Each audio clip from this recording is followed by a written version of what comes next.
transit successful. It's certainly high occupancy transit. Yeah, I had a couple of comments. Okay. I had a couple of comments and then also a question. Well, I have a lot of questions. Okay. So maybe we could look at the short trips when we're thinking about whether people are, to Jim's question of, how do we get people out of their cars and utilizing these types of other modes of transportation. So maybe we can look at short trips, because I know that was in the bicycle master plan of being like, what is reasonable, like feasible to getting people to ditch their car every once in a while for trips. So I think that was within 3 miles.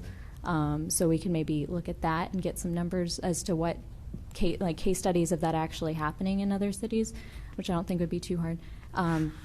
Also, we mentioned that density thresholds, or density around transit's really important, and I think a couple other CAG members have had questions as to what density are we trying to achieve. I know in Portland, I visited Portland, and it didn't seem, it wasn't overwhelming density in any way, but they have a much more robust transit service. So if we could maybe get some numbers as to what is kind of typical density threshold around on transit corridors in other cities, just so the public knows what density means in this case. So we can just be a little bit more clear about what that looks like, or what we're trying to achieve to have more robust transit in Austin.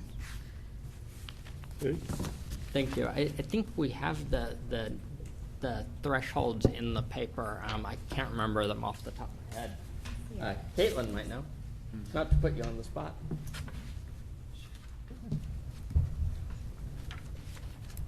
Yeah, Sure. Good evening. I'm Caitlin Dalton. I'm a transit planner at Capital Metro. So the stat that we cite is 16 persons per acre, residents per acre, or 8 employees per acre. That's the minimum density that's considered transit supportive. It's a best practice, and it's also in Capital Metro's service guidelines and standards. So that's the standard that we operate under when we're looking to provide service. Where are we at 16 now? people per acre. 16 residents per acre or 8 employees per acre. But how does that translate? Because some of us don't think in terms of people per acre. They think in units per acre, or that's only a duplex, isn't it?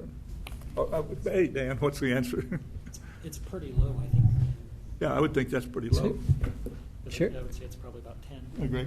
So, Chair, in Austin, like an SF2 is probably about 6.5 to 7 units per acre. When you have duplexes, you're looking at closer, maybe about 12 units per acre. As you start moving up to maybe SF5, SF6 townhouses, 18 might be on the lower end of that. So actually, Greg, I never get that density, because by the time I take in streets and ponds and stuff like that, my density for SF2, I'm at 4 to 6.5. SF3, I'm at 5.5 to 7.5. Kind of, it's a little bit lower because there's always some loss in land with additional roads that, not everything's a square Right. rectangle. You take about 20% off. Right, and Okay. for roads and stuff. So, that's more of a greenfield. I think we were talking of corridors, which is going to be a redevelopment. right. I mean, in the raw data, you're basically saying a townhouse would do it, but a townhouse is not what we're thinking about lining Burnett and Lamar with. We're thinking of higher density than that, but you've got to factor in the redevelopment of the site and all that. I guess I was trying to picture, what are we looking at? What type of densities? Do we have to have all Camdens, 5-story apartment buildings along Lamar, or what, to make transit work? I think I would prefer to leave that answer to our land use planners. Okay. I know that we do talk about a mix of development types, and it's not all 5-story high apartment complexes that are required. Didn't mean to put you on the spot. Thank That's you. okay. We'd be happy to come back with some examples for that. Yeah, that's the type of thing I think this group is going to need to see, so that when we get to doing the code and then mapping the code, we need to know what's going to work to help transit. I mean, Jim, can I say something? I think that the typical sort of pre-1940s walkable neighborhood is usually about 16 to 18 dwelling units per acre. So if you factor maybe 2 to 2.5 people per household, we're talking like mid-30 mid-30 people per acre. So the 16 people per acre is actually low compared to that. It's about half of that. But it's a pretty low threshold. But I think in an ideal scenario, you're getting Anything a higher than that blended. should be a further stimulant for transit. Yes. Okay. So, that's it. Kevin? Yeah, follow up about, what are we planning for? I was wondering, what uses, say with Cap Metro, what uses are you, when you're trying to think about getting to people to, say, to ride a bus right now, what are you thinking they're going to ride the bus for? The reason I'm asking is to get to your point about trying to break things down, kind of get under the hood and understand the problem a little better, dissect it so we could kind of break it down and solve it. I'm thinking, we're not going to obviously get an 18-wheeler that's going to supply HEB to, we're not going to get that off the road. We're not going to get the pest control guy or the AC repair guy, washing machine repair guy off the road, taking transit. We've got a lot of real estate going on in town, a lot of realtors running around showing houses and stuff. I don't know that it's convenient for them to take transit. So I'm just thinking if we could break it down and say, what is it that, who do we realistically expect to take? I'm thinking, of course, we'd start off with people commuting to work and back. Well, that's a good segue into our leading user of transit on the CAG here. I don't know if that's true. You probably use... Yes, I bicycle 1.6 miles in the morning, leave my bike in a parking garage, catch the 8:03 bus, and then it drops me off at my office. And then I repeat that in the evening, although sometimes I get to go to fun events like a CAG meeting or whatnot. So I combine riding my bike a short distance with riding the bus a long distance. And that's what, about 10 miles? Yeah. Something? Yeah. So, the Cap Metro would not be in bad shape if we had more Dave Sullivans in Austin. Jim? Yes. And also I'd point out that my employer pays for my bus pass, which is another incentive. When I worked for a previous employer, I paid for it myself, but now my employer pays for it. Yes. I'm going to talk a little bit about transit. I'm on the Capital Metro Board, which means I know nothing, but I get to listen a lot. And so I want to put a couple of just thoughts out there. It is true over the last several years, Capital Metro's ridership has declined. A significant percentage of that has been a decline in ridership with UT students. Part of that is, and this is not scientific, and Caitlin, if you have any more information, let me know, but each year over the last 3 years, UT has purchased less and less service because they need it less.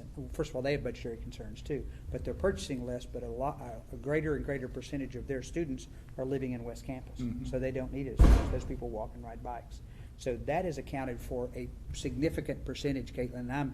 I don't know what it is, but it's about, it looks like at least half of our decline. The other is our housing patterns are changing so dramatically that those that have traditionally ridden the bus may not be in a community anymore. I mean, if you remember Ryan Robinson's presentation where he was showing a lot of folks, for example, in East Austin, that area has been dramatic changes where that was an area that had some lower incomes, and then all of a sudden within 3 years that is greatly reduced, and it's now in Bastrop County as one example. And we don't serve Bastrop County, so that becomes a challenge. Those things are moving around. Today we heard a talk by a transportation consultant, some of you know his name, Jarrett Walker. He's written a book called Human Transit, and I encourage any of you to read it because it kind of brings it down to layman's terms so you can begin to understand it. And his first discussion today was that we as a transit agency have to make a choice whether we want high ridership or broad coverage. You can't have both. High ridership, and Caitlin can help me here, but out of our 55 or 60 routes, our top 5 account for a significant percentage of our total ridership. And interestingly enough, they're up and down Guadalupe and Lamar and a few of those areas, and they're higher frequency, but they account for something like 30% of our, or maybe even more than that, of our entire ridership on 5 out of the 55 or 60 routes. So what that tells me, and we're going through a planning process right now at Capital Metro, but what it's telling me is we are predominantly a coverage city today, which means low frequency, but we're trying to cover our sprawl city a lot. The speaker today, Jarrett, made a strong, he said, if you want high ridership, you must have high frequency and density. And when you do that, the correlations are so strong, you will get ridership. I came up asking about that later, and just to confirm that statement, and he said, yes, that's what you do. Well, that tells me that our corridor planning activities are directly on point. Add the density, Capital Metro will add the frequency, and guess what? You'll get ridership. It doesn't have to be faster. It can't be significantly slower. It's got to be predictable and very frequent. Very frequent. In his terms, 12 to 15 minutes is the maximum you can do to have any sort of frequency. That will bankrupt Capital Metro if you're trying to do that all over the city. You can't do that. And so the tension is, and he was giving Houston as an example, before they ever started to plan, they had to have their board say, how much do you want to be a ridership agency and how much do you want to be a coverage agency? And in Houston's situation, they said, we want to be 80% ridership and 20% coverage. Because he said, I can promise you two things. Your ridership will go up if you become a ridership agency. Your complaints will go way, way up because you're reducing coverage. And he said, you have to be prepared for that. And somebody told me later that they felt like Houston actually backed off that 80% a little bit because of those cases. And so Capital Metro has a big decision before it because we are a very small city, and we're even worse because we have to serve Georgetown when we don't serve Pflugerville and Round Rock. We have to serve Leander when we don't serve Cedar Park, and and it's very, very difficult because it costs the same to go to Leander whether you're getting income from Cedar Park or not. So those decisions are very, very difficult for us to as an agency make.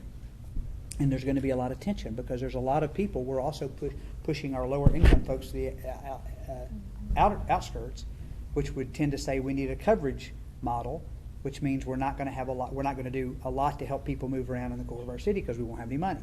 So those are the tensions that are going on there.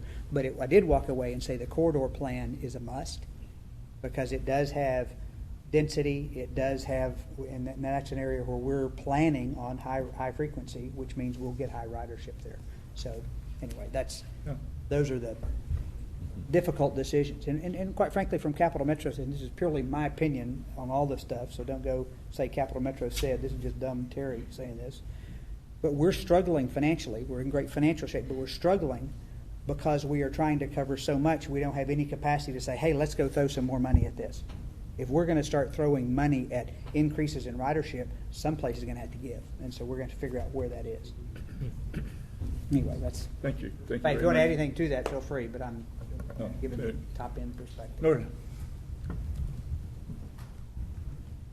Should have checked and see is this on for everybody? They're not working? Here, I'll take this one. So I think what comes to mind, and I think not just through this prescription paper, but just the philosophy of we want to stop being autocentric. My worry is that theoretically we're there, and we like to think we're that kind of city, and we like to think we're that kind of people.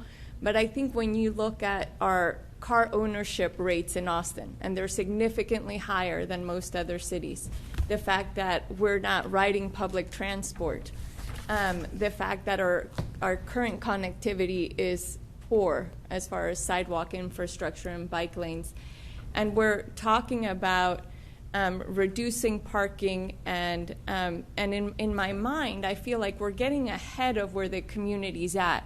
I think if we do a good job of building these complete communities, like you see in Europe, like you can get off the bus and stop at the corner store and buy the food you're going to eat that night, that's the point at which people might not have a car. But at this point, I feel like we are, if we follow what I feel like I'm reading, I think we will make a big sacrifice to our livability and our walkability and our connectivity by saturating areas with cars because people aren't ready there, because our community's not built there, and because culturally we're not there. So that would be, that's my thought. Let's really look at where Austin is at right now and follow its lead and nudge, but not get so totally ahead of it that it becomes, that it hurts other initiatives. Phrase, this kind of goes up with what Neri was just saying. With all the stuff that you're talking about, excuse me, is this just for the CBD and the corridors? I mean, what are we doing for greenfield sites way down south or up north or east, or how does that fit? Because, you know, to her point, I live out in west side of town, and there's not even a bus that comes out to me, so I have to drive. But where we're going, I mean, how does this tie into the areas way off of 620? So much of this is starting with the Imagine Austin centers and corridors. I think that addressing those areas outside of the central city is something, and that are not identified centers or corridors for that matter, something that we'd be looking at through the mapping portion of this, I would say. But how are you, and this is kind of Jim's point earlier, you know, if we're looking at this from a code standpoint, and is this something we're going across the whole city with that is going to be, you know, I guess, subject to everything across the thing, or is it going to, are you envisioning this rolling out differently to be different parts? Because, you know, like you said, let's start with the centers and corridors. Because it'd be silly to be outside of that. What do you, I mean? So I mean, we are also addressing subdivision, and so that by changing connectivity standards for new subdivisions, we're building it into future growth. Now, how that connects to the rest of the city is going to, you know, Right. be a challenge still, but we're at least not building disconnected. So do y'all have a sense as well as the staff, because of these changes that you want to do in the subdivisions, what's that going to change in a cost standpoint? I mean, because we talked about affordability. People are already going to be out in subdivisions driving in their cars, and now we're raising the rates by doing more things, albeit not great. I mean, they're important things for long term, but that's going to be a short-term cost, I think, right now, and that's going to drive affordability. Does staff have any thought about how that's going to be addressed or move forward? Guy, let me try to, you come from a development perspective kind of, and so let me tell you how it's working. I think they're doing their various density nodes. A density node, in my mind, layman's terms, is an area that has office services, some urban housing, some, you know, variety of things in a particular area, so that if those are done across our city, you won't have to drive to downtown to get your services or your entertainment or your whatever. You'll drive to your closest center.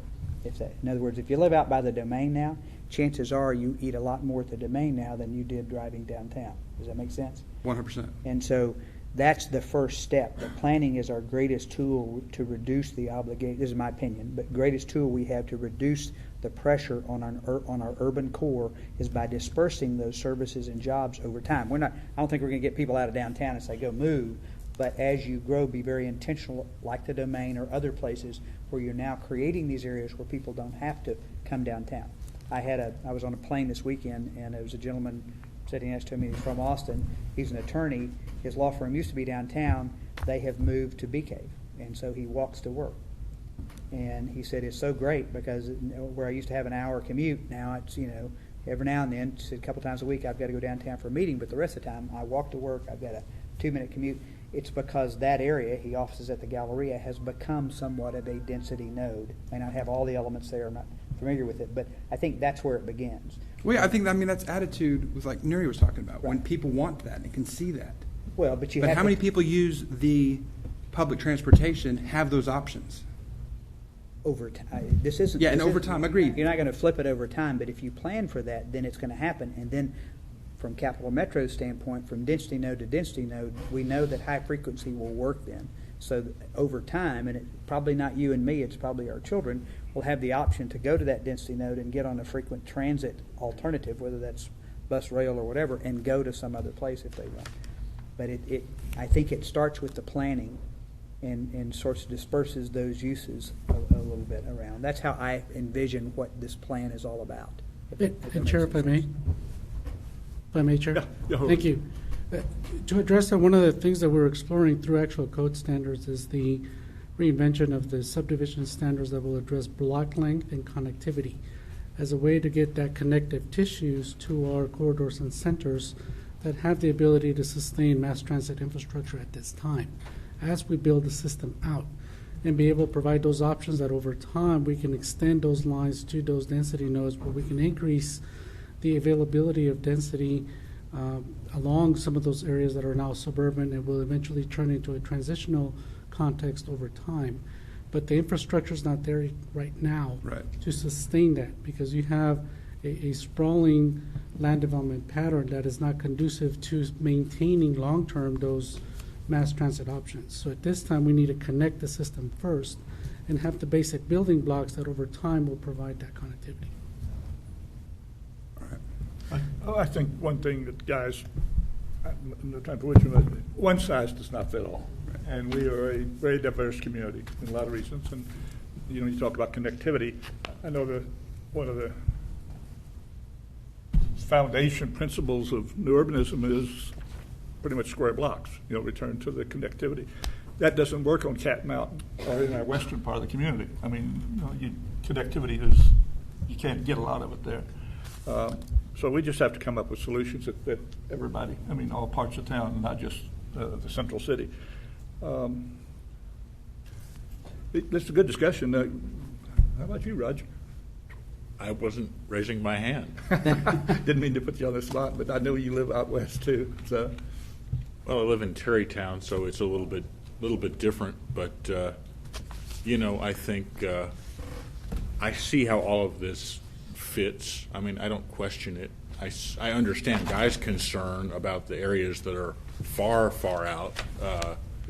But I think you know, as we develop, as was being said, the new subdivision developments, your discussion of these nodes that get developed, Terry, you know, as we go forward, I think the transit develops as the city develops, and as these node develops and the connections are established as the density gets to the point that they're supportable, you know. So I see how it works. Well, I want to diverge a little bit from what people have been talking about to something that somebody referred to earlier about the data that backs up a lot of the TDMs, transit demand, TDM, transit demand, transportation demand management. Okay. So we have a table with the list of different options. And I asked the question when we had the meeting about, do we have any examples of how many trips does it reduce when you have a B-cycle station there, or you have to pay for your parking, or you give your employees a bus pass. So I'm hopeful that when we meet again as a work group, we can get some answers to that. Like, how effective are these? Maybe you can't put down a number for one, but maybe in an ensemble of policies, we have some examples that in this area it cut down on the parking needs by 30%, and that was shown by the fact that there was no overflow parking after they reduced the number of parking places. So we need to really look at what is the effectiveness and what is the proof that these things work, so that we can tell people, assure people that if we reduce parking, we add TDMs, it's not going to cause overflow parking within their neighborhood. Chair, can I ask a question or make a comment? So I thought that the parking component did a really good job of saying, here are the three problems we have with parking, and the nexus between them and the prescriptions was pretty clear. And maybe that's just because it's an easier thing to understand. I thought with the affordability piece, it wasn't so clear, the nexus between the issues and how code can address those issues. And I think that people certainly 100% believe that costs of development will get passed on to the consumer, right? There's no doubt that if the developer has to spend more money, they're going to pass that cost along. The question that we certainly need to be able to answer come public comment is, how do we, with the code, make sure that the savings that the developers have now are going to get passed on to the consumer? And I think it's as simple as you can look at a restaurant, right? The price of meat goes up, the price on the menu goes up. The price of meat goes down, they don't release a new menu with lower prices, right? So we have to really show that the affordability will be passed on. and not just optimistically hope that it will, because that's a tough sell to people. Jose, I think just hit the real nail on the head for not just your presentation, but for everything we're doing here.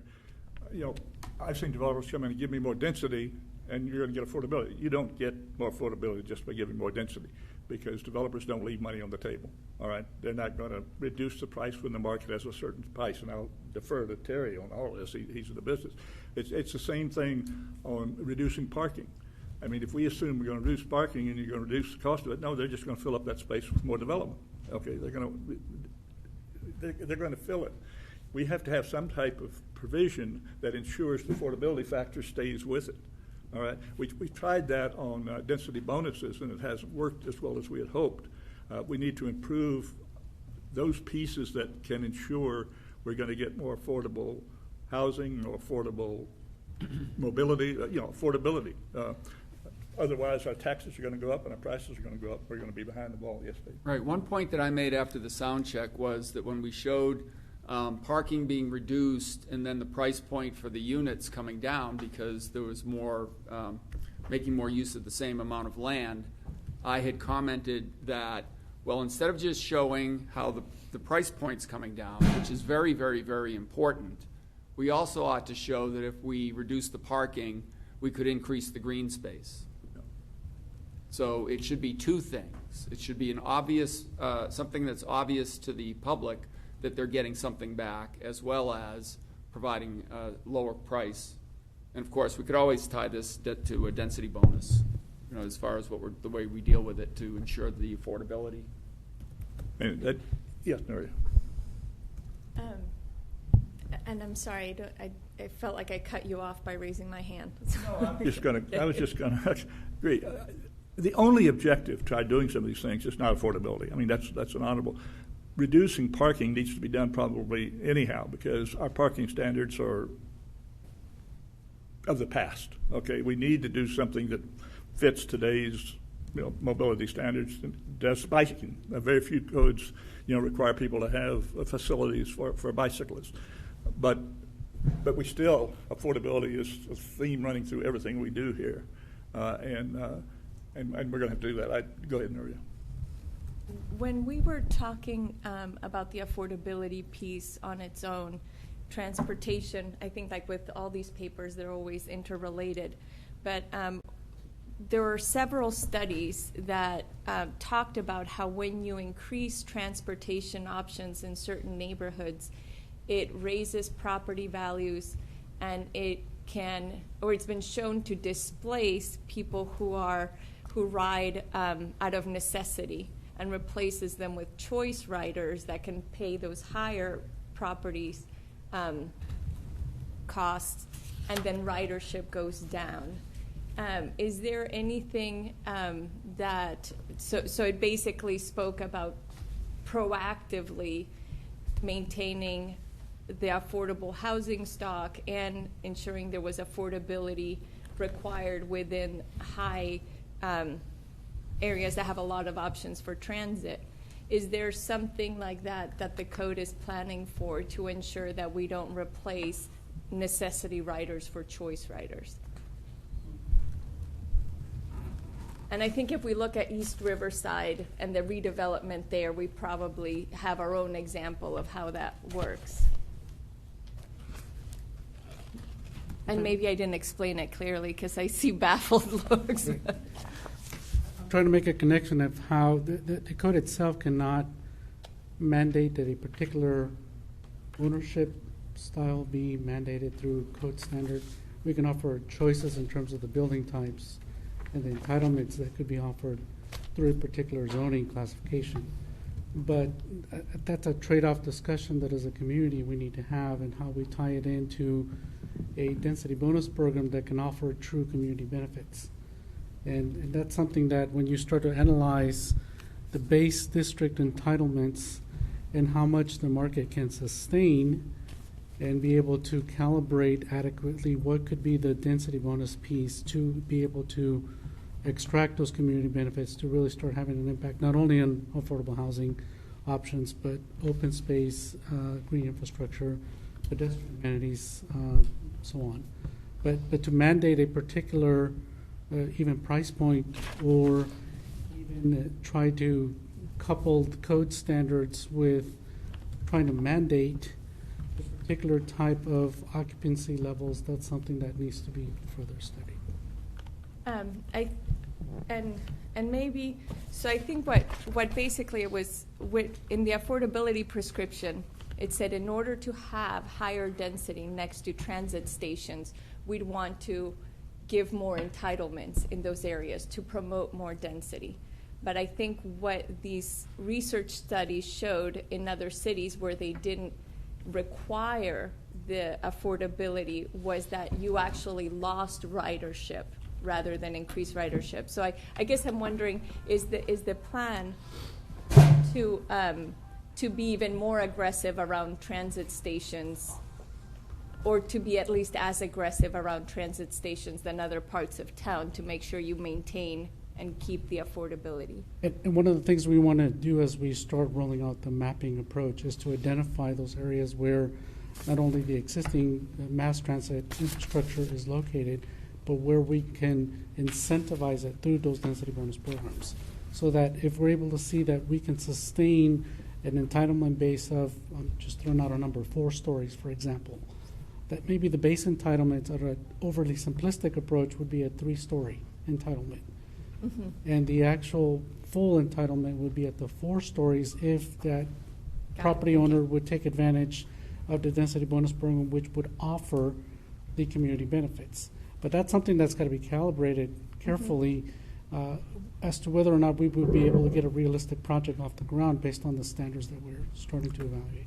And if I can just quick time check, I want to make sure we honor our consultants. Yeah, thank you, Kevin.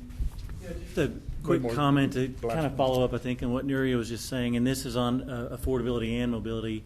When we, a month or so ago, several meetings back, when we had the presentation on affordability, it was pointed out this conundrum that we're talking about developing along corridors, and yet that's where the majority of our affordable housing, the older housing stock, existed. So we're talking about redevelopment, probably more expensive than what exists along the places where we have the affordable. I don't have the answer for that. I just want to support what you're saying, in my opinion, to remind everyone of that conundrum, as I said.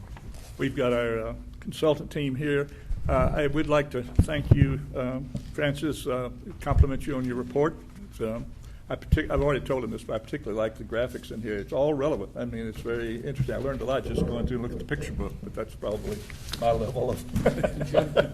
Just so everybody knows, we have 2 more meetings devoted to this subject. We have a public outreach meeting on August 1st, and then we will come back together and talk about it again. Where is our public outreach meeting? Carver Museum. At the Carver Museum, and then we are at a TBD location for our August 22nd meeting. I think we're here. Might be here? Okay. Waller. The energy place is not available much anymore. It's difficult to get, but I'm pretty certain we're back here in the meeting after the community engagement meeting. Form-based zones lined up with your conventional use-based zones. And really the approach is to reorganize this and make it much more user-friendly. So when you're in a zoning district or you have a use or you have an idea, you know how to navigate through the code. We're obviously going to work on targeted cleanups. I have an example of that in a couple of slides. And then really simplify the zoning approach overall. You have 34 base zones right now. We're hoping to get that down to the low 20s. We're also looking at the overlay zones. And I think there's over 150 or 200 uses in your use tables in your existing zoning code. So really digging through all that information to clean it up, slim it down, make it much more user-friendly. So this is an example, and it's a little bit hard to read, but on the left you have your existing zoning regulations, and if you have a base zone, you have to go to 4 or 5 different places in your current zoning ordinance to find what you can or cannot do just within that base zone. So we're reorganizing that and collapsing it into divisions for residential, commercial, industrial, like I just said. So we're introducing intent statements, which is a new concept in your code. Applicability, we'll describe all the zones, and then we'll have use tables for all the zones lined up so you can see across the zones what the allowed uses are and the permit requirements. development standards for each zone in one table. We're adding a lot more tables.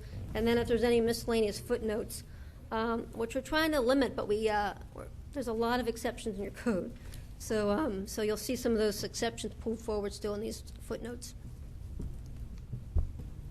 So when we do our analysis, and this is analysis we use everywhere across the country, we keep making it better, but we look at zones that have similar regulations. These are low and medium intensity commercial zones in your existing code, so neighborhood office, limited office, neighborhood commercial, and general office. So we look at these regulations and say, are they the same and different, and is there an opportunity to collapse zones and collapse uses? We also take into account what's going on around those zones in terms of residential uses. Is it lower density? Is it higher density? And is there a mixed-use component? And one of the things we looked at in Austin in particular was the MU overlay. So when we're rolling forward the zones, we're looking at collapsing them. So we're proposing in Austin potentially taking those 4 zones and collapsing it into 2 zones, as an example, which would be neighborhood commercial and local commercial. And then introducing an open category where you have more flexibility in land uses in addition to the development regulations. And John introduced that concept just a moment ago. So potentially, based on our initial analysis, we could go to 34 base zoning districts down to about 24. We'd like to get it down further, but it's a really difficult task. And maybe as we get into the mapping and some of the more details, we'll be able to do that. So this is just an example from one of our spreadsheets, how we line up the zones across. You can see these are the NO, the LO, and the LR zones. If you look at the setbacks at the bottom, for instance, they're exactly the same across all zones. So it's, unclear. Maybe Greg knows how these zones developed over time, but they're really, really similar in their applicability and standards. So there's an opportunity to collapse these zones into one zone, simplifying the code, simplifying the regulations. It's not rocket science, but because of the complexity of your code, it just takes a long time to kind of comb through everything and understand what the standards are and how they're applied. And then we'll do a similar thing for uses. If you just look at the right-hand side of the slide for a moment, so, most codes have lists and lists and lists of retail uses, so we just collapse those into more of a general retail category, and then we regulate by size. Instead of shoe store, bookstore, apparel, whatever, it's easier to navigate. It's modernizing the approach, making them much more simpler, and taking your 150 uses down to, I don't even know if we have a number yet, but significantly less to get through. And then updating the definitions and all that, so it makes it much easier also. This is probably similar to what Greg did, how many years, decades ago? 30? When I worked for him. Yeah. Put me with But he did the work. So we're taking all that information and all those Band-Aids that have been applied since and reconfiguring it. But some of the things we've been thinking about as we go through this, and they're a concept that keep coming up, is creating nonconformities. Where we want to create nonconformities because we want change, that's okay. But where we don't want to create nonconformities, we need to really think about those property owners and land uses and structures. Affordable housing, if we increase the standards to such an extent, it'll be hard to incentivize affordable housing, so we really need to keep that into account as we're looking at the regulations. The environmental regulations, which are really important to the city, how do those layer up on these development standards, and what does that mean? Impervious coverage is an obvious one we've been looking at. And then, as Peter's going to talk about in a little bit, really the mapping of all this. How does all this fit together when we actually take all this text, which is what we're talking about now, and we lay it on the ground and we map it? Some of our conventional zones, for instance, may just go away, like the downtown core, which is kind of an easy one. But there's other instances where we really need to think about that mapping and how these zones line up and how they would be laid out on the ground. And I think it's back to John. Yes, to go through the transect zones. Thank you, Lisa. So I'm going to do something similar with the transect zones. So for those of you who attended the sound check, there was a very large matrix up on the back wall. It was probably 4 or 5 posters of really dense data. 7 pages. So, one thing to note, that was a working document. That document was there for us, like Lisa showed in her slides. It was just a documentation of our initial thoughts, right? So we could easily compare what was happening in one zone versus another. It was something that many people commented on, and I found myself being asked to help explain the document. But again, it was our thoughts, our initial thinking. What are we trying to do? What is this framework that we're creating? What are the number of zones that we think we need? And for those of you, I'm going to do this over and over again, talk about the transect. But the transect, the rural to urban transect, is a concept that's brought over from science, of being able to understand that there are different environments that people live in. People may choose to live in something that's more suburban, or people may choose to live something that's more urban, like you have in downtown. But it's just the idea that we can think about the city and segment it into these types of places. One thing to note is that when you look at this diagram, the real world does not exist like this.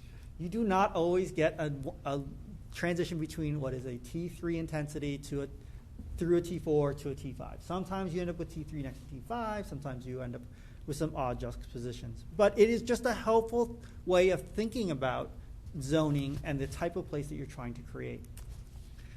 So one of the things that we have been doing is taking that transect matrix that we had at the sound check and continuing to refine it. We're constantly refining that and thinking about, well, is this really working? Do we need more zones? Do we need fewer zones? And so what we've done is we started to look at them again as thinking about the less urban, T3, single family kind of neighborhoods, thinking about what are our kinds of zones that we might end up with. What are the kind of characters for the more intense zones where we have neighborhoods where it's more than just single family houses that you find? Or where you start to find that retail. Something where, like if you think of Hyde Park's retail, where there's retail there, but it's not a large amount of retail, and it's not always attached. So it's not always what you think of like on South Congress, where all the buildings are attached to each other. But in Hyde Park, they're separated. So thinking about, well, how can we regulate for that kind of commercial? Because not everything has to be attached, and not everything has to be 5 stories tall. So can we create zones that do that? And then continue to move through that spectrum of when we talk about T5, where we're more intense, where at the upper end of T5, you might be looking at things more like the VMU that you're getting today. And then moving into T6, where those zones are really intended for just the most intense places, where Imagine Austin calls for regional centers. And so that's really downtown Austin or the Domain, right? 2 very particular places where you're thinking, hey, we can allow these buildings to get much bigger and much more intense because they've got more transit and they're intended to be this larger regional center. So I've thrown some things at you, T3, T4, T5, and neighborhood and Main Street.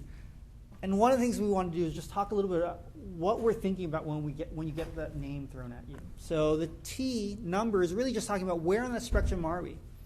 Are we something that's suburban that's not so intense? Are we T6 where we're talking about it's really only downtown? So that first set of numbers just get you an understanding where you are on that spectrum. But we also know that it's really helpful to understand with a form descriptor, what are we talking about here? Are we talking about trying to create a neighborhood where we're thinking it's residential, maybe with a mix of other things? Or are we thinking about it's more of a main street where what you're really thinking about is the ground floor is going to have commercial or office or something else, and you might have residential above. And so we will often use these form descriptors to help just explain what is the intent of that zone. And then the last one is that open, what I talked about before, variations in allowed land uses, right? So we use many different things that we'll append to it, but open is the most frequent one. That's the one where we're saying it looks like a single family house, but you might find a professional office in it. Or it could be at the edges of a main street where it looks like a Main Street building, but it's actually residential on the ground floor because the market isn't saying we're ready for non-residential uses on the ground floor there. So that open really helps us. And in the non-transect zones, it also helps us allow a little bit more diversity of uses of allowed uses. That frankly speaking, we hear about all the zoning cases where we're like, well, we want to go from, don't quote me on this, LR to GR, but we really only want to get the land uses, so let's add a CO so that we can make the development standards the same as what we had before. But really all we want is those uses. So using this open allows us to say, well, it's not a free-for-all for what uses you get, but if you have the open, you are allowed this slightly more diverse set of uses, but the building's not getting any bigger. and you're still following all the other standards of that zone. So we find that a very helpful tool to have in our toolkit. So again, just an example here of T4 neighborhood and T4 neighborhood open, where the open is just allowing more uses. Another slide of, again, just more locations within your city where we could see something like a neighborhood open, a T4 neighborhood, or even a T3 neighborhood open applying, because the form is really you want to hold on to, but you want to allow that diversity of uses. So I won't spend a lot of time on these slides. This presentation will be turned into a PDF, and you all will be sent a copy, and the public will be able to access it as well. But I did want to just quickly go through some of the zones. So this is not every zone. This is just kind of higher picture about what do we mean when we talk about that T3 edge. And we use that edge to talk about single-family houses that are at the edge of being able to walk to something. So you're usually within a quarter mile, maybe half a mile of something that you would walk to. But we use this for those slightly larger lots, slightly larger buildings. You get into your neighborhood, you can think of this as many of your existing urban neighborhoods where it's primarily single-family houses and maybe some duplexes. Again, they're detached buildings, small to medium lots, relatively small footprints of buildings. That's a point that I'll come back to on footprints in a second. And then T4 neighborhood, again, we're getting a little bit more intense. So detached, semi-attached, or semi-detached. And semi-detached, your means like side-by-side duplexes. They're only sharing one wall. Or small runs of townhouses. It might only be 3 or 4, where it just looks like a large house. Again, we have a variety of different types of environments that we're trying to code for. And so we've created each of these to help us really tailor the zoning for these locations in the city. So again, I won't go through all of these, and I welcome you all taking a look at them in the future. In terms of what you would see on a Transect page, we will often have a diagram. This diagram is draft. It will not have, orange streets in the future. It is a drawing that we are continuing to refine, but it'll have an intent statement, and in that intent statement, it'll talk a little bit about whether or not there's an open zone that allows those additional uses. We'll regulate lot size and building types, and so when building types, this is really important. For the form-based code and the codes that we write at Opticos, we emphasize building types a lot, because building types allow us to get very nuanced in terms of how big can that building really be and still be a duplex?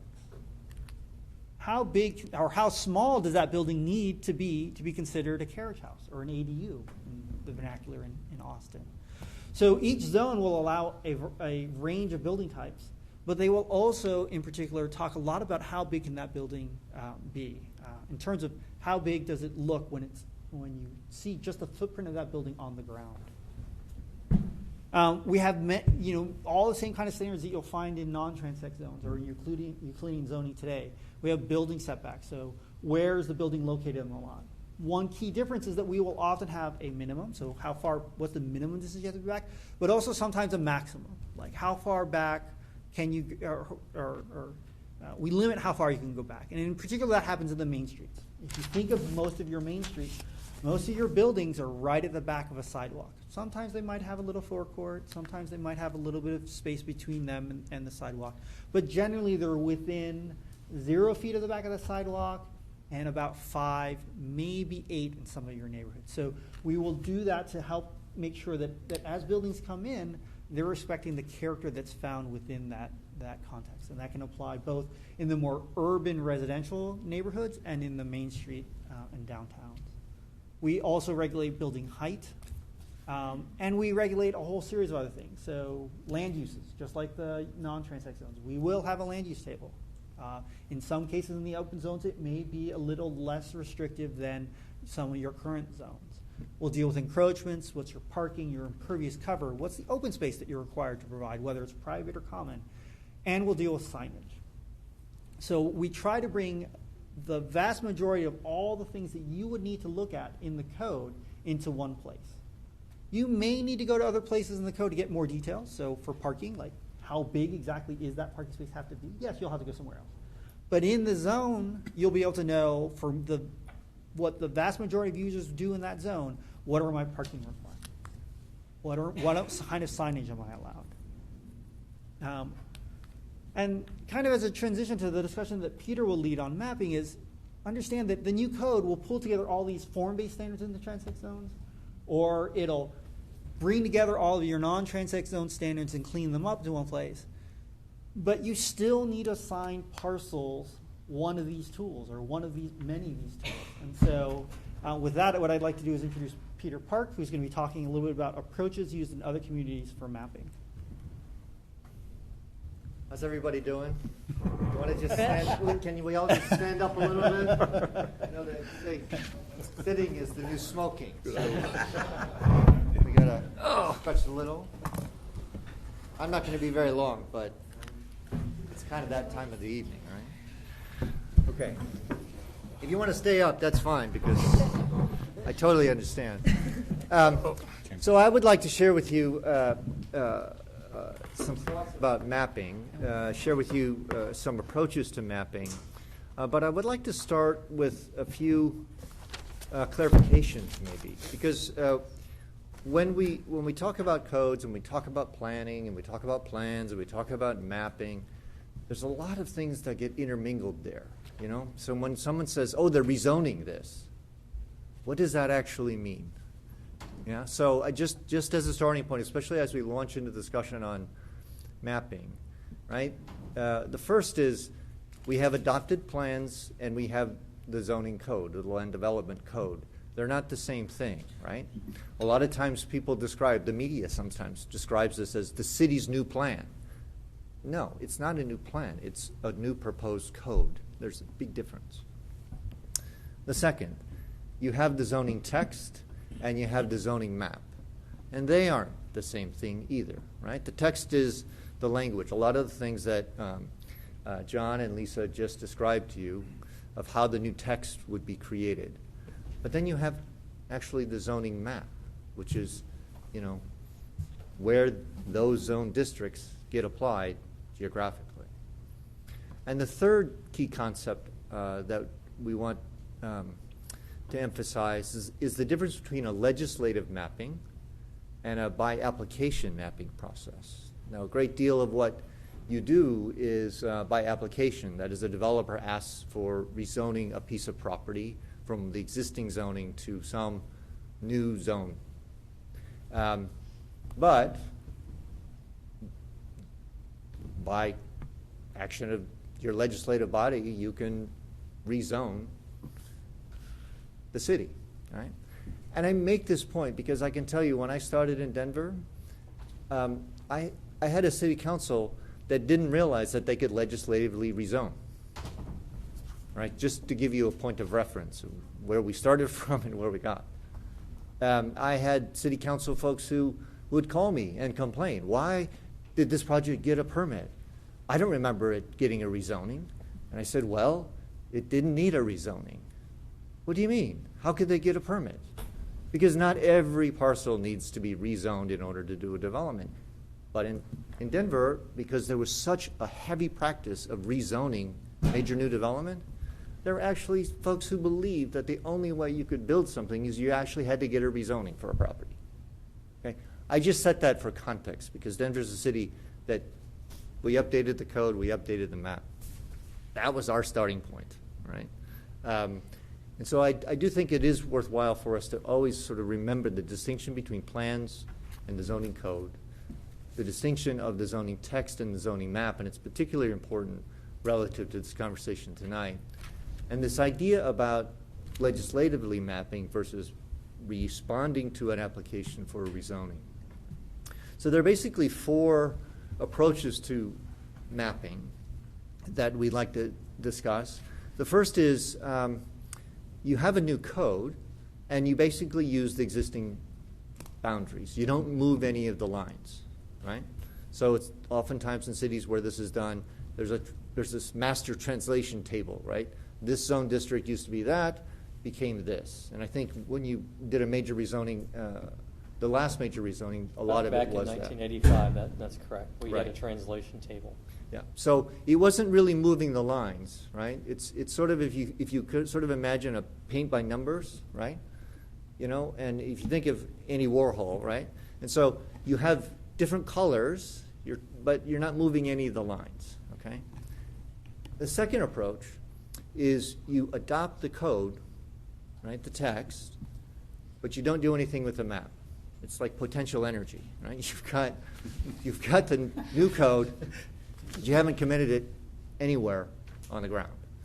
You do that later by some scheme of priority, right? Maybe centers and corridors get rezoned first, maybe, right? Whatever the idea might be. In Los Angeles, we are working on something that's more the third version, which is you adopt a new code and you map some of the areas at the same time that you that you adopt the new code.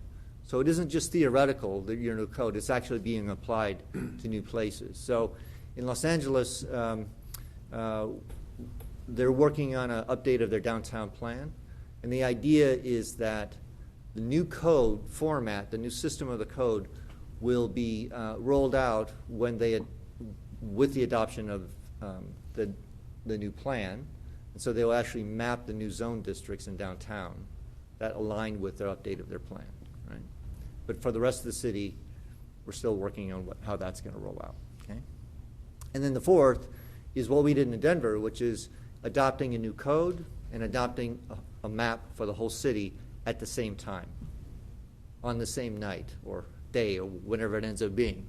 So let's just talk about those four. But if you say, well, we're going to adopt the code, but we're going to use the existing districts, there's a lot of limitations of this. It actually complicates your ability to add new and introduce a lot of the context approach that we heard tonight. You can really end up perpetuating, in fact, a kind of one-size-fits-all problem. And we understand that that's a lot of what this city and most cities have suffered from. But most importantly, it doesn't effectively implement plans because oftentimes the old boundaries are out of sync with your adopted plans, right? Those boundaries and the character of these places have evolved. Okay. The second is you code first and you map later based on priority. It might be by growth priority, as I mentioned, protection priority areas. It might be by neighborhood plans, by the completion or the update to neighborhood plans.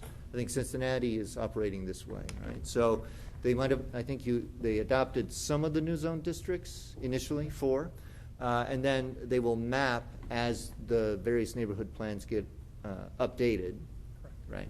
And then they're eligible essentially, right? Then they would have access to the new code, but they have to do their homework. They have to finish their neighborhood plan first, right? Okay.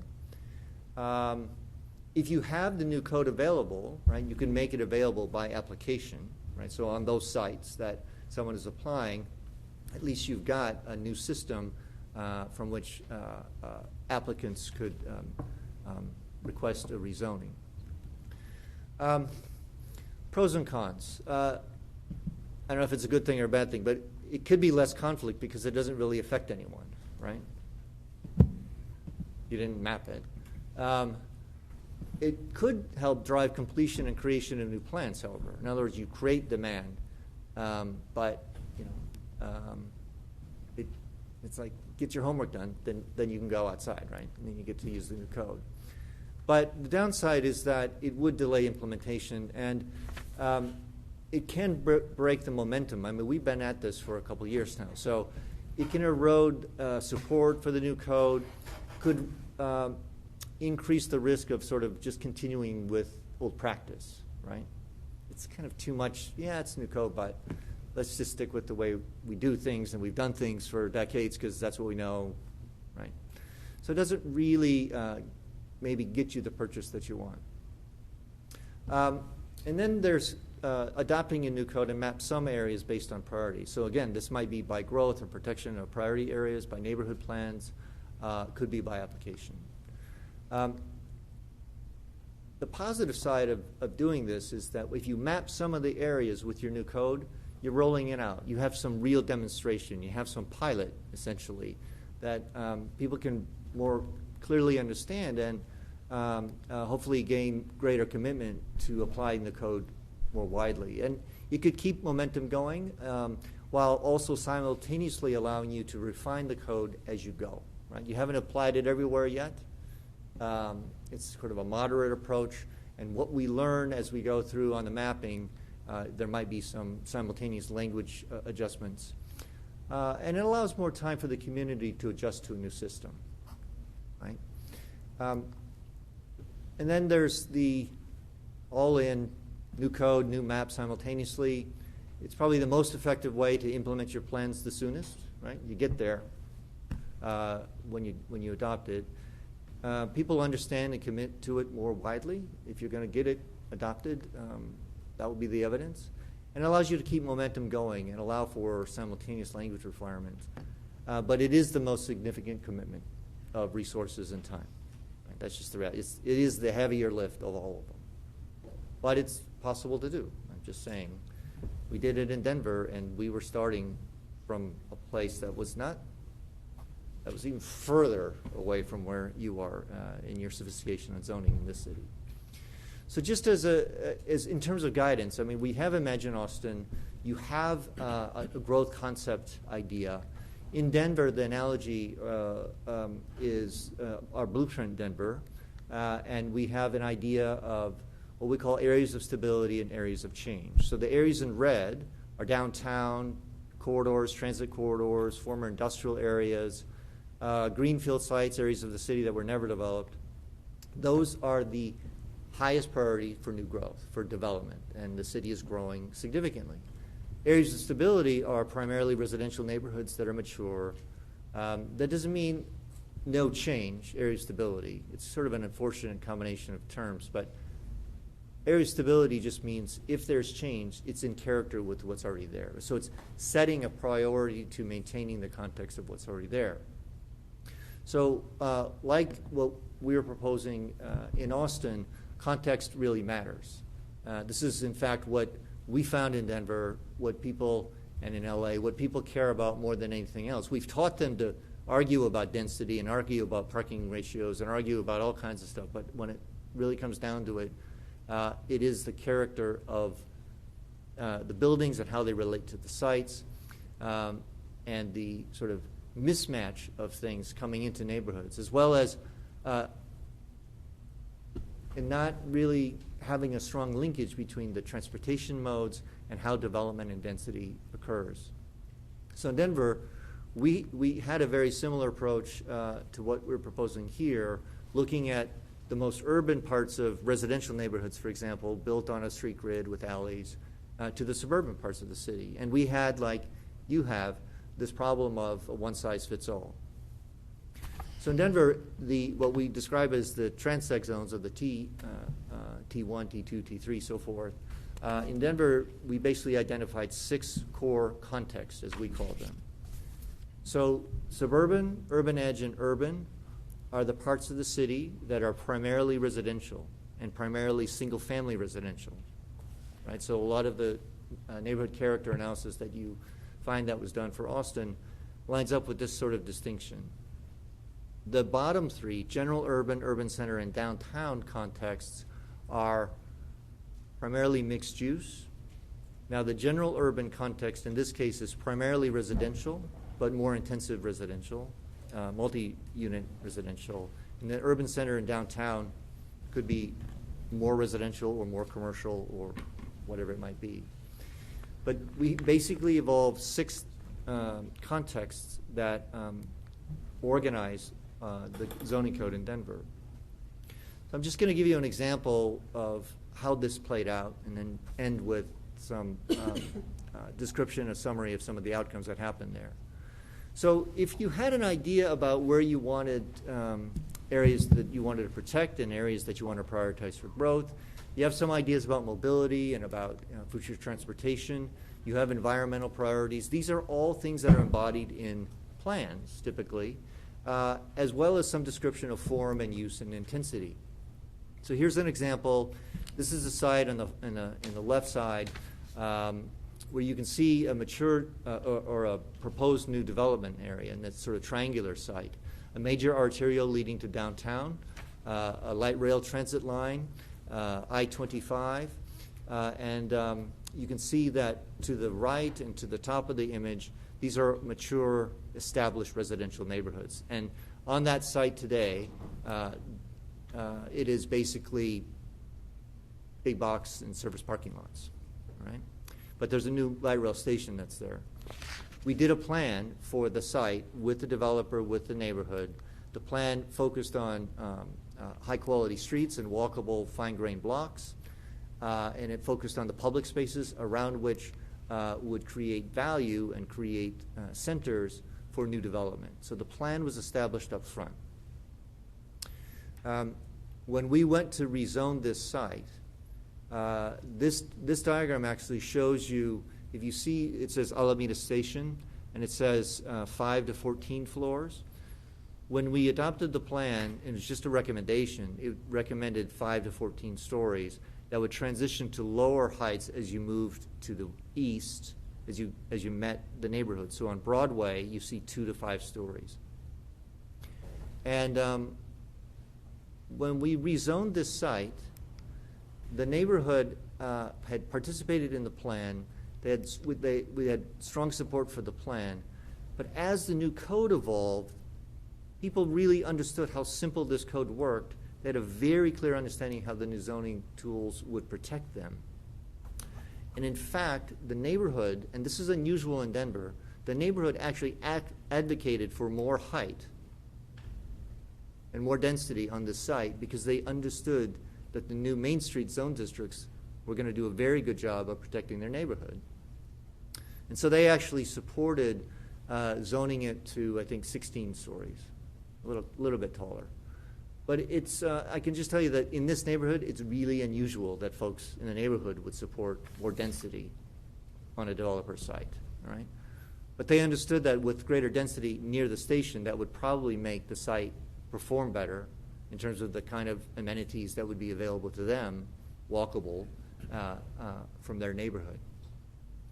So this is an example of having a plan, not having a very precise map, but a general idea of the priority areas for growth and the priority areas for having zoning tools that would help stabilize neighborhoods. And basically, here's what happened. The code was adopted in 2010. By 2014, the ratio of new development of area that occurred in areas of change, the priority areas in the city, versus areas of stability, in 2012 was 3 to 1. In 2014, had moved to 6 to 1. I think it's like 15 to 1. In other words, most of the development that's happening in Denver now is to the areas of change, where the plan had envisioned it, and where we have the highest capacity to accommodate it, because that's where new transit investments are occurring. In terms of the discipline of planning, you can see that there continues to rise a higher ratio of new growth occurring where there are small area plans, because we set out to set up a new program of updating neighborhood plans very aggressively to be responsive to change that's going on in the city.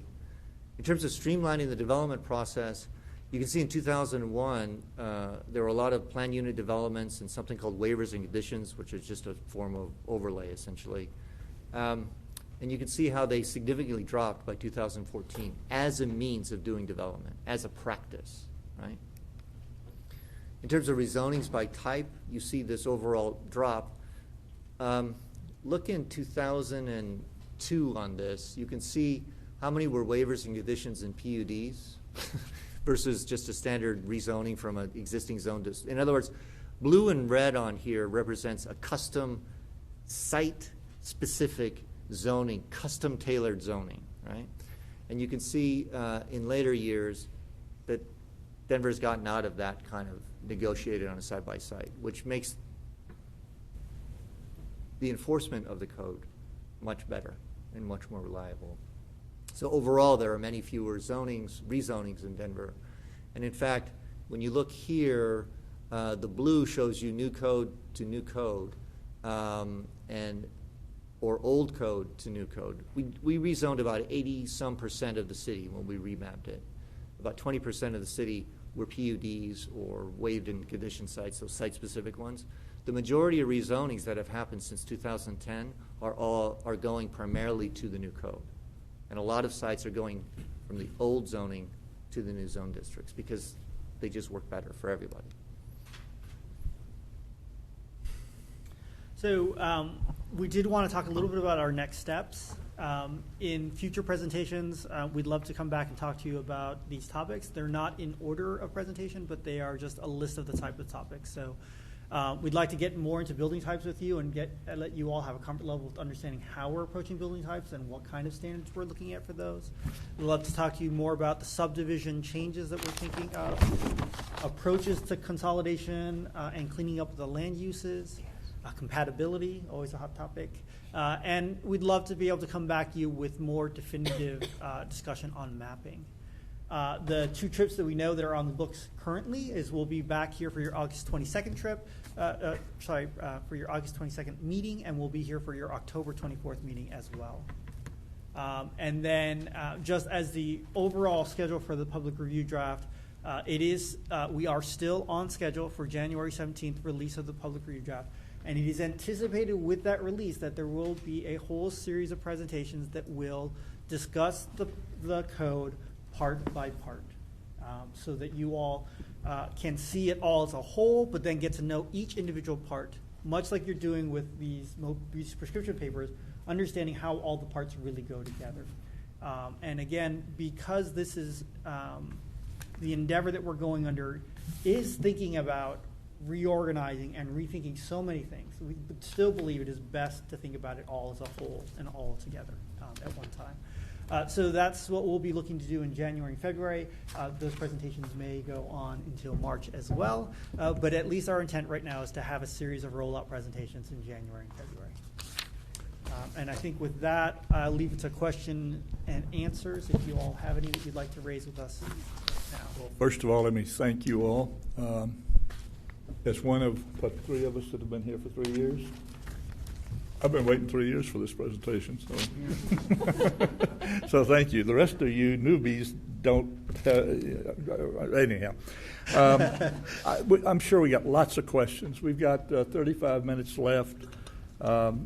This is certainly the most important thing. We want to spend it on that, but I'm just wondering if there's anything we need to.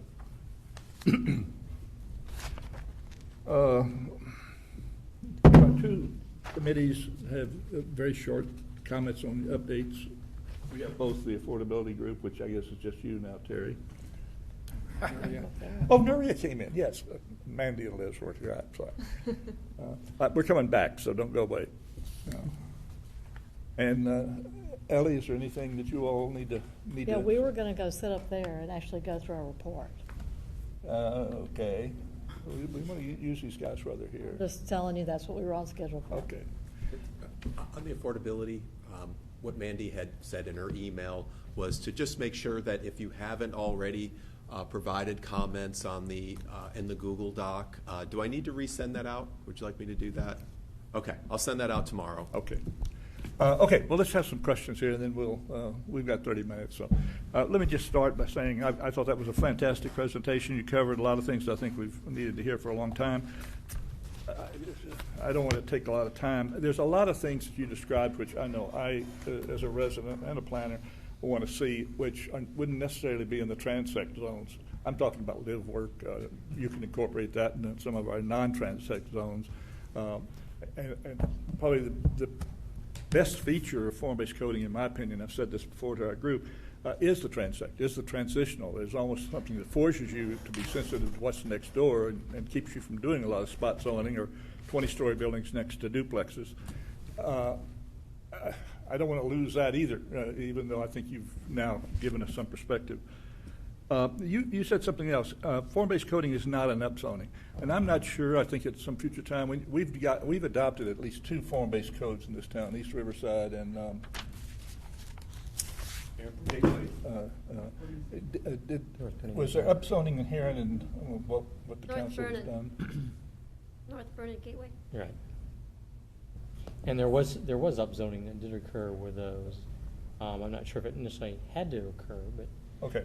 but there was upzoning. So in the future, though, that's not a required element, because that's kind of bothered me in a way, because we may not have gotten some of the density bonus benefits and things like that if we've given the zoning away prematurely. So, and I don't know if that's happened, and we don't have to get into it, but. Sorry, Jim, just maybe to elaborate on that. I think what we were trying to say there was that form-based codes don't necessarily mean every time it means it's upzoning.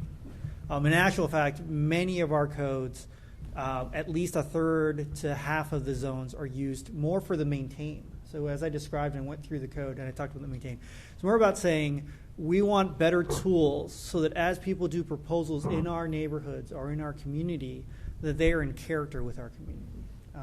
But there are other places where it is upzoning, right? We're saying, no, we do want you to come in and do something transformative, something bigger, something different, because whatever reason it is, it's downtown or it's next to transit or.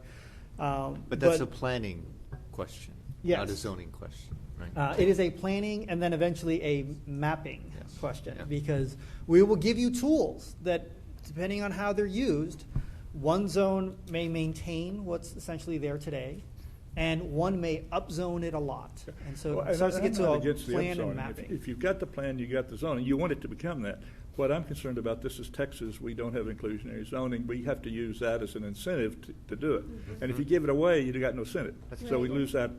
So that might be a calibration question. Yeah, and that is, it was interesting because, again, on the mobility question, you all asked, and this was asked at the sound check. It was asked when we, the two times that the results from the sound check were presented to you all as a group, was parking and density, right? So we give this to the developer. What's to say that we're actually going to get the affordable housing? And so that is a question about what are the affordable housing programs that need to be put in place, because the two ways of looking at affordability is if you increase the supply, you help on the broader high-level view of the city, you help affordability, but you don't necessarily, doesn't necessarily mean that unit is affordable. So you need to be able to do both, right? Increase the number of units, but also provide those truly intended to be affordable units. There's a tremendous. Okay, I want to shut up. But, Jim, can I just? Who has the hand? Sorry, Dan? Chair. I want to say one thing is that there's going to be a lot of back and forth as the affordability specific pieces are being developed and as we're sort of adjusting the numbers within both the transect zones and the non-transect zones. One of the things that I wanted to mention, because I think Jorge said something that I think is it's not always applicable when we're thinking of ways where you might get an affordable housing bonus but not actually get more height or width or depth. And we talked about this at the sound check where we talked about it in the context of missing middle housing where it's still small footprint buildings where if developers achieve certain thresholds of affordability, they can pour more units into that same scale of building. And I think that's very different than density bonuses typically used, but feel that will encourage smaller units, encourage more compatible infill at the scale that is, compatible with more neighborhoods. Regarding mapping, in y'all's experience, would y'all have any tips or best practices for applying mapping?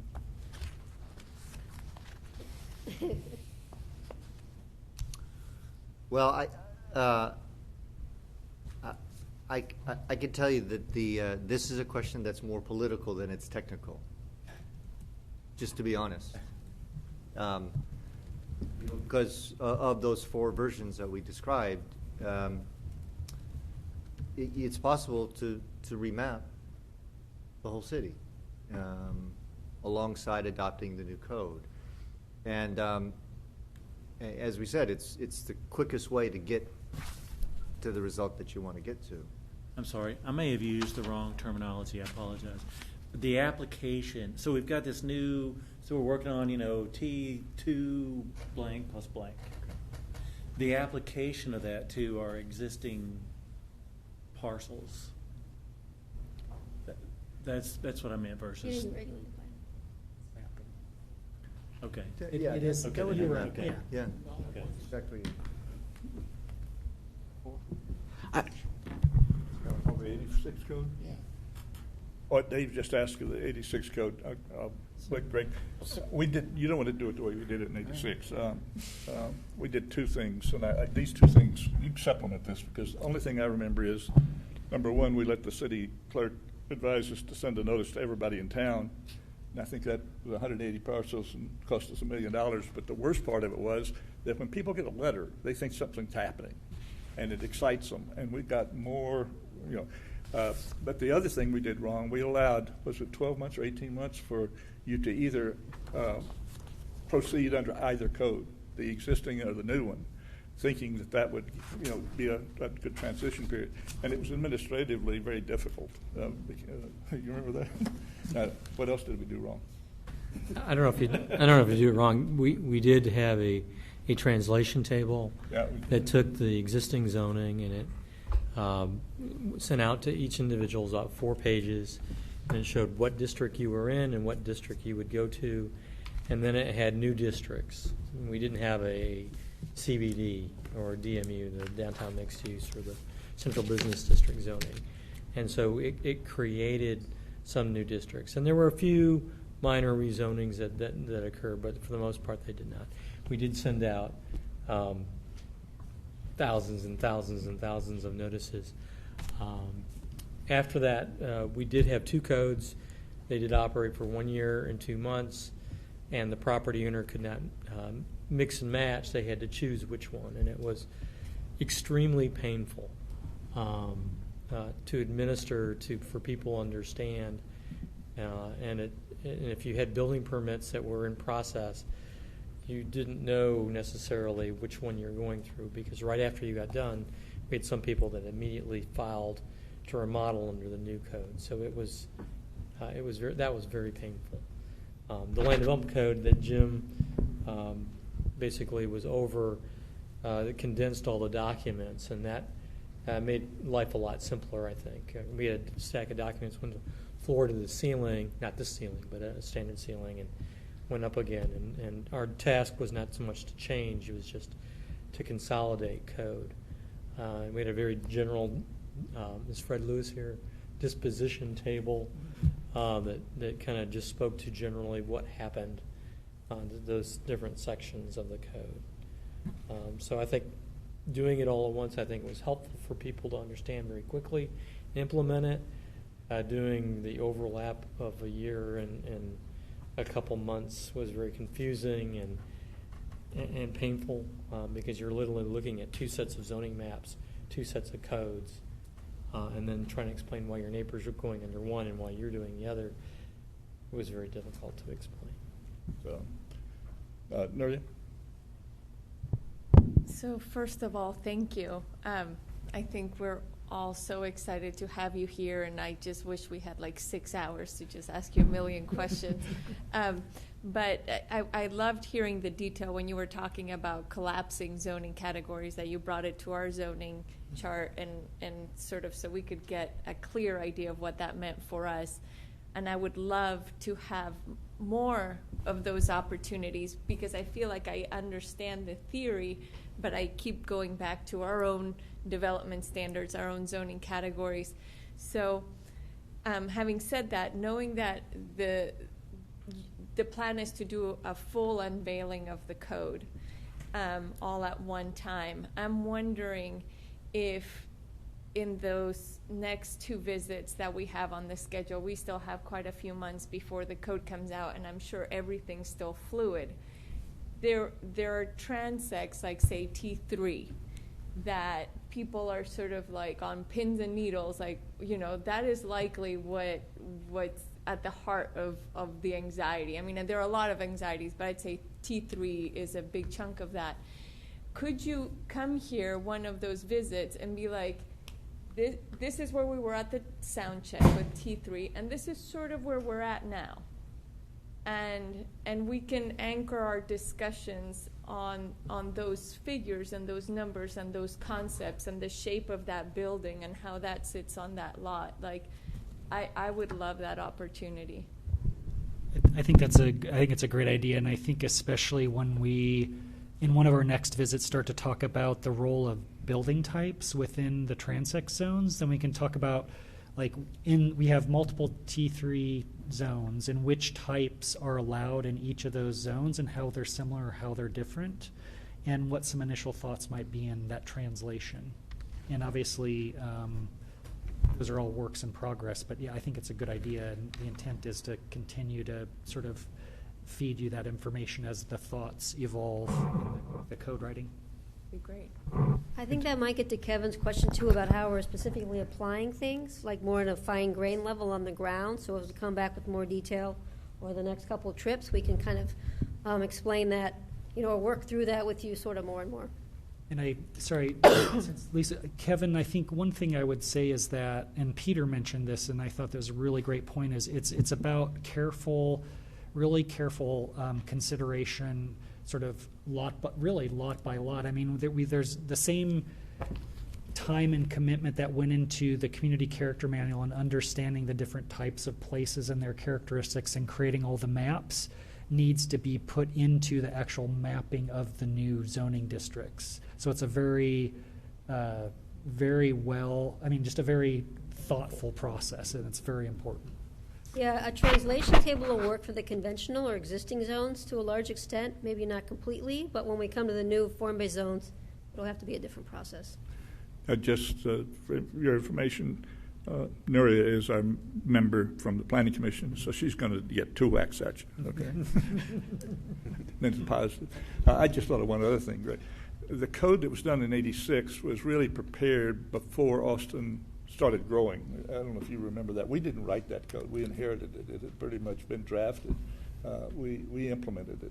And that's why, and you heard Stuart Hirsch earlier today, who was actually on our staff back then, that toward the end of that 3-year period when we adopted the new one, which I think actually went into effect in '86, but by '87, his word was sequestered in the Brown building trying to create a new code. So that was not a perfect process, and that's not an example. Terry. Thank you guys greatly. This is very helpful. Probably the best explanation I've had about the transect and how that all connects together, and I really appreciate it. Couple of thoughts. It does. I develop, so I kind of do a little bit of this, and I started off as a suburban guy and have moved toward more urban just because I saw the impacts of what I was doing years ago, and I needed to change. I do think when you have clear designations, people will follow, and it'll move in a direction, much like you've seen Denver happening, where people are moving to the new, the transect portion as they implement it, and I can see that.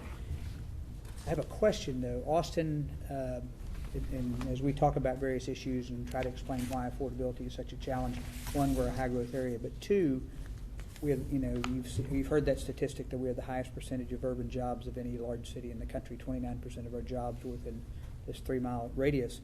And in my own mind, I do a lot of housing projects. That explains why every area, the closer you get to the core, the higher the price is. And it's why it just keeps going further out, because as it gets too high priced, it pushes people to the next. And it's a market-based supply equation that's there. So. And I don't know how to change that. I don't know how to. I mean, I'm not advocate. I would not advocate. Okay, we just do whatever you want to anywhere, and let's greatly increase supply. We can't do that. But to that extent, I'll take one extreme. That I know people in my business that say, if I can get a house, or I can get a duplex built, and it's close to downtown, it's going to sell because the need is so great to put people downtown.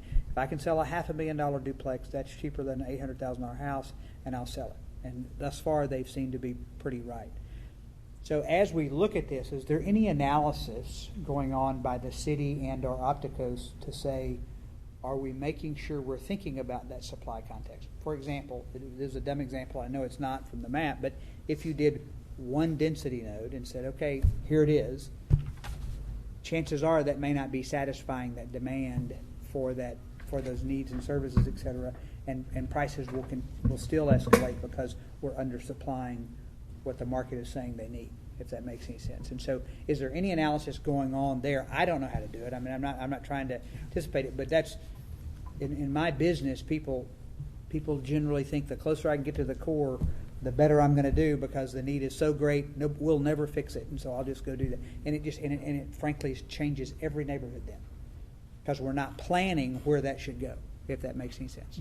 We're not saying, let's go up Airport Boulevard and be 5 stories or whatever. I'm not suggesting that, so don't quote me. But I'm saying, or here or there or whatever, so that housing can be put there, those services can be put there, where transit can be planned. That doesn't happen. And so what you'll end up with, if we don't do that, I'm trying to speculate again, is that you'll end up with the onesie, twosies under the conventional areas where the process is still happening. It's been happening over the last 10 years. So I don't know how to address that, but it just occurred to me that we need to think about how much we're doing and try to have some analysis of that. Does that make sense? The second thing is... So quick time check, you got just over 15 minutes and a couple items left. Thank you. The second thing is, we're one of those weird states. I used to practice law years ago and did a lot of different states.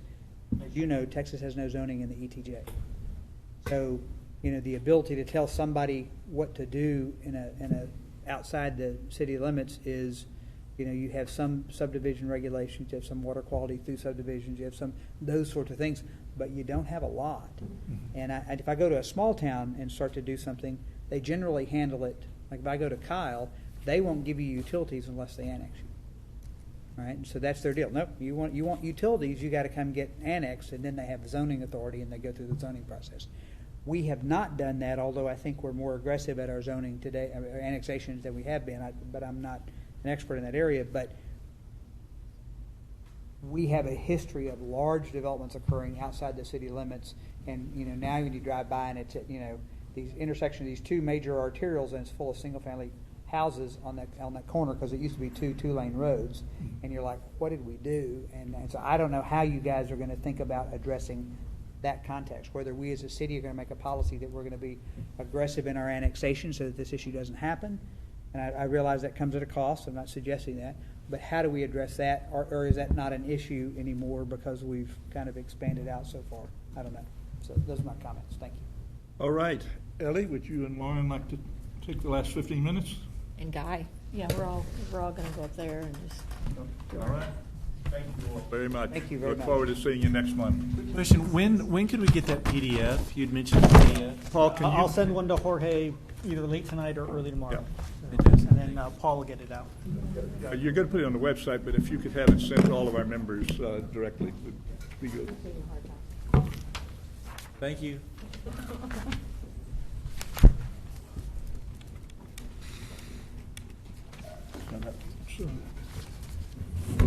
On the 22nd, because we have no discussion. At this point in time, 3 hours, give them some time.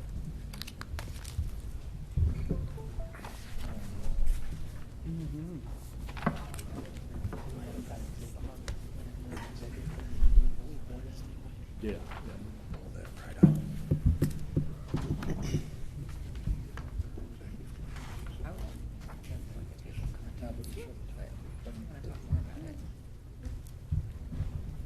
All right.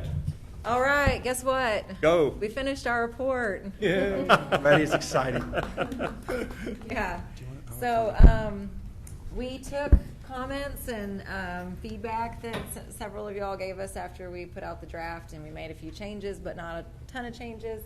And so we thought we would just go through we also didn't want to ask Paul to print off so many copies of such a large document. So we thought we'd just go through it on the overhead, but I'm just going to go through the table of contents so people can see what's in there rather than go through the whole report because it's kind of long. And it's really only long because of the appendix, which really is in there so that we sort of rounded out the record on all the comments that we made and all the comments that we received, really just to make sure all of that stuff made its way to the code writing team. No, let's just go with it. So that's the very fancy cover page. First, I'm going to hide it. It won't hide. Why move it forward? Is the mouse? Is that? There you go. Oh, that's hard to see. Well, so we have an executive summary that just kind of lays out what's in the report. And then followed by that is the overall vision. And I think the idea behind the vision around the natural and built environment was, Ellie could probably explain it better, but it's like the lens through which to look at the code, something we felt was necessary because we do want to make sure we keep these larger themes in mind as we're talking about the more minutia. And then we went into the CAG comments and responses, and so these were really the things that we heard from our fellow CAG members, both on sort of the paper generally, and then also on the pieces of the paper, the topics that are in the paper. So we talked about, sort of the lack of detail with the first, with this paper, with the first prescription paper, how people were really eager for more detail, and some of this feedback, is feedback that the staff has and the code writing team has been responsive to, and it's been used to improve on the prescription papers since. We talked a little bit about the our desire for more ambitious prescriptions, and I think that probably goes along with the lack of detail. It's just hard to tell how ambitious we're going to be with that. And then we touched on the topics that that were already in the prescription paper. And then we moved on, and we have two sections on sort of missing items. One, we kind of broke it up so that it would just make more sense, but there were the items we identified that were missing sections that I think could have been included for more clarity, which were really just a glossary and an executive summary. And so, like I said, we wanted to really round out that paper and make sure it was robust and easy for people to understand and was accessible to the general public. So we, put that in there for folks who were looking for a glossary so they could reference that glossary when they look at the prescription paper. And then the substantial section, I think there is the missing topics. And these are the substantive topics that didn't get covered necessarily in the prescription paper, but things we definitely want to make sure were addressed by the code writing team. And that's a very long list of items that extend onto the next page, because we just ended up getting really detailed with that, and that was in large part from all of y'all and the good feedback that y'all gave us. And then afterwards, I think because it's largely been addressed at this point, or we've talked about it a lot, we included a critique on the public participation process, but we put that after all the substance because, like I said, it's largely been addressed or talked about, but we wanted to include it in there so that it was a part of that. And then we documented the comments that we heard at the meetings that were devoted to having a natural and built environment discussion. So the 3 meetings that we had, we sort of summarized those comments and what we all heard, and everybody, gave feedback, kind of what they heard at the different events themselves. And then we included the appendices. We have our individual comments that folks, that all the CAG members put into the Google Doc.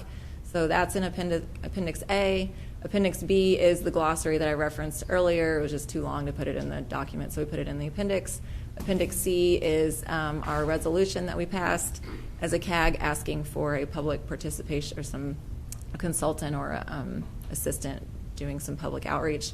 And then Appendix D is the notes from the public comment event that we had downtown. And those are the posters. There's copies of the posters that were provided at the event, and then there's also a synthesis of the various notes that the different tables took. Ellie actually synthesized those notes so that they make sense and relate back to the stuff we talked about in the report. So all in all, it comes in at just over 60 pages. So now y'all have some more reading material. So I think we're done. That's the final. We've passed it on to Paul, and it should be posted with the other documents related to the paper. Is that right? Well, let me thank you for your effort, all 3 of you. Was there a 4th member at one time who? Well, Terry was. Terry, I thought so. Yeah. I wanted to be on all these other ones. But so we put Terry on every working group. So. I guess the main thing is if you do have any other comments tonight, we're willing to incorporate them, but we're pretty much at the 99.9% deadline right now. And but we don't want to cut it off. If anybody has any comments, we're willing to receive them tonight. And I think our draft report was sent to Colby and Pat earlier by Paul. And anyway, I'm not sure. We did. We're just kind of letting you know that it's just about to, fly out the door. If you have any other comments. Any comments? Thank you. See, I know y'all put a lot of hard work and time and effort into this, so thank you very much. Appreciate it. Okay, I appreciate that on behalf of the group, but I want to show you one of the things. This is page 27. It's a 60-page document. So everything after this is in appendices. So most of it's just regurgitating. So thank you very much. One of the things, and I want to bring it up, it's a lot of information, and I think we've done a really good job of trying to listen to everybody's comments. I mean, from the CAG, from staff, from us, and that's what we've tried to regurgitate past this. So there's just lots of information that is just exciting, and I think y'all would love to read everything. So that's it. And also think about the subject matter. Yours is the natural and built environment. The other three are theoretically, I mean, that's the big baby, all right? I mean, then we got housing and we got mobility. Things. That's, yeah, those are not important. Not really. So anyhow, thank you again. So I guess, it would be great to know how this is being received by staff and, how it's being passed on to consultants and the consultant feedback from this. And we're hoping, we had talked about having this CAG report linked to the prescription paper so that when somebody goes and clicks on the prescription paper, they're also getting the CAG report with it. So they're not two separate documents. So they're somebody can see one and the same. So it's not hard to find. That's all together. So we're hoping that does happen. In a sense, the primary document should be your report, and it references back to the prescription paper. You follow what I'm saying there? Right now, for instance, on Speak Up Austin, the prescription papers are there. But we would hope that on Speak Up Austin, our report would be linked to that prescription paper so that, so again, people can see. Because we got a lot of feedback because it was the first paper that there were items that were missing, right? And so we really want like an executive summary, right? We really wanted to put that in our paper, right? And then the glossary. There were people that were saying these things. So we want people to know that we heard them and that we did our best to fill in those gaps here so that they could, see where their comments perhaps were incorporated.